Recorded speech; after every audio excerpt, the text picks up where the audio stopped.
Hola, ¿qué tal? Bienvenidos una vez más, gracias por estar aquí en un nuevo video. Yo soy Sebastián y en esta ocasión les voy a platicar la segunda parte sobre el cultivo de la ruda, o bueno, una segunda parte para continuar y completar el ciclo, que es básicamente cómo se reproduce esta planta, la forma de las semillas, cómo las forma, todo esto, en fin, lo que viene en el título. Pero bueno, para comenzar, pues aquí les traigo una introducción muy breve a lo que fue el video pasado, que básicamente germinamos las semillas. Y si tú ya lo has hecho, si ya entraste a este video solamente por puro entretenimiento, pues notarás de que es bastante sencillo. Obviamente en comparación con otras herbáceas, es decir, otras plantas que solamente usamos la parte aérea, la parte que no son frutos, la parte de las hojas del tallo, pues notarás que crece un poquito más despacio que otras, pero igual bastante rápido. Es una planta súper fuerte, nos fascina tenerla en el huerto. Yo personalmente me encanta tenerla. Aquí vimos algunos métodos de, por ejemplo, yo la sembré en maceta, pero también la sembré en una caja donde la estaba cultivando por hidroponía, porque era únicamente tezoncle, entonces aportaba todos los nutrientes por medio de la solución nutritiva. Pero bueno, ese es otro tema, y aquí les muestro la comparación. Vimos cómo las germiné al mismo tiempo, las trasplanté al mismo tiempo, y podemos ver el cilantro grandísimo, el perejil un poquito más en medio y la ruda pues mucho más pequeña, ¿no? Y este fue un detalle de un par de meses después de las que trasplantamos a esta maceta de 2 litros. Como notarás, crece bien, crece muy fuerte, es de las plantas súper resistentes a todo, tanto a heladas, tanto a calores muy intensos. También es súper aguantadora a lo que son plagas y enfermedades, y es por eso que la queremos en nuestro huerto. Yo, por ejemplo, también les había mostrado de que solamente tomamos muy poquito y con esto hacemos una especie de té o una especie de extracto para después fumigar las plantas, o mejor dicho, prevenir que se desarrollen hongos o enfermedades. Pero bueno, ahora sí vamos a lo que les importa, que es el contenido del video, sobre el cómo la reproducimos, qué pasa después de un tiempo. Esta planta, por ejemplo, ya tiene más de un año, entonces ya desarrolló sus flores, ya desarrolló semillas, y es lo que les estoy mostrando en este momento. Estos son los capullos florales ya secos después de haber sido polinizados y haberse completado la formación de las semillas. Como notarás, tiene esta apertura, son como 4 lóbulos que tiene esta flor, y dentro se encuentran 8 semillas aproximadamente. ¿Por qué? Porque por cada lóbulo estoy notando que tiene 2 semillitas. Aquí estoy tratando de abrirla para mostrarles las semillas que vimos en un principio. Esas que parecen unos frijolitos pequeñísimos negros son las semillas de ruda, y obviamente si estas las sembramos vamos a generar plantas nuevas. No es como la zanahoria o como la papa, que si sembramos sus semillas se va a tardar más en desarrollar una planta completamente normal. Pero bueno, aquí les muestro un poquito más de cerca cómo se ve la flor. Permítanme un momentito. Esta es ya la flor seca y ya ahí alberga las semillas. Ahí podemos notar, ahí están. Se puede notar cómo está la semillita ahí dentro. Bueno, pues la polinización y el desarrollo de la flor es completamente natural y muy sencilla. La mayoría de insectos se va a encargar de esto.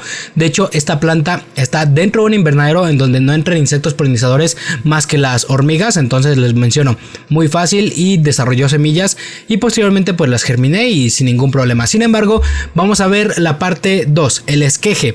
Es una planta que desarrolla raíces facilísimo. Entonces aquí les estoy mostrando una de las alternativas para hacer esquejes. Obviamente cortamos una parte abundante de un tallo que tenga obviamente partes aéreas, es decir, que tenga hojitas, que tenga un tallo que se vea sano. Como puedes notar, esta planta se ve ligeramente en decadencia porque gastó muchas de sus energías en desarrollar las flores en su método de reproducción sexual para sacar semillas y para seguir reproduciéndose, ¿no? Se nota que la parte de abajo está muy seca, entonces esto es completamente normal. La planta está llegando a un ciclo en el cual está diciendo toda su energía para reproducirse, y bueno, así se va a notar.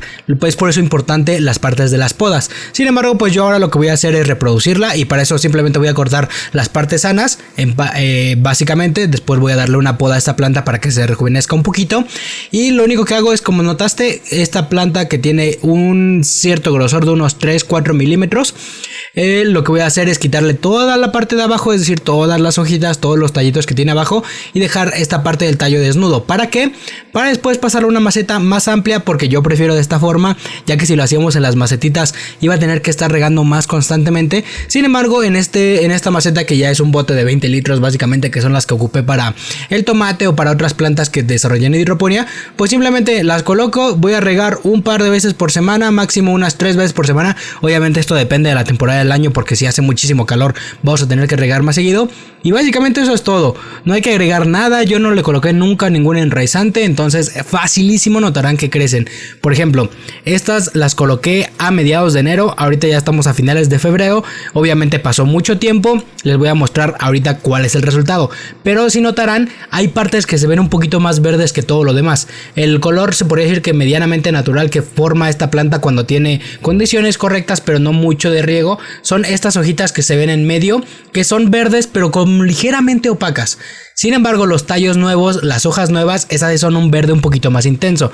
Entonces esta es una completa respuesta de que desarrolló semillas. Como notarán, yo las voy a sacar con una pequeña pala, y esta es lo que me encanta de la perlita, que es muy fácil enraizar las plantas aquí, porque nada más empujamos con la palita y salen con mucha facilidad y las raíces no se estropean. Y aquí les muestro, como les decía, las puntitas pueden notar las nuevas hojas, pero lo que nos importa pues es esto, cómo ya desarrolló raíces. Y obviamente esta planta no es la mejor, no es la más apta para ya trasplantarla o ya dejarla en un lugar definitivo, le falta un poquito más, pero bueno, aquí ya tenemos un 100% de efectividad de que a esta planta va a sobrevivir y se va a desarrollar correctamente.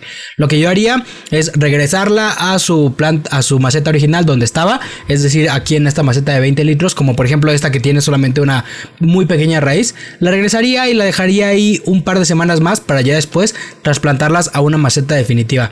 Este ya es un caso completamente diferente. Como pueden notar, las plantas que son, o bueno, los tallos que son más grandes, que tienen un poquito más de hojas, que el tallo es un poquito más grueso, generan más cantidad de raíces. Esta que es una poquito más delgada, nótenla, aquí es mucho menor la cantidad de raíces que genera.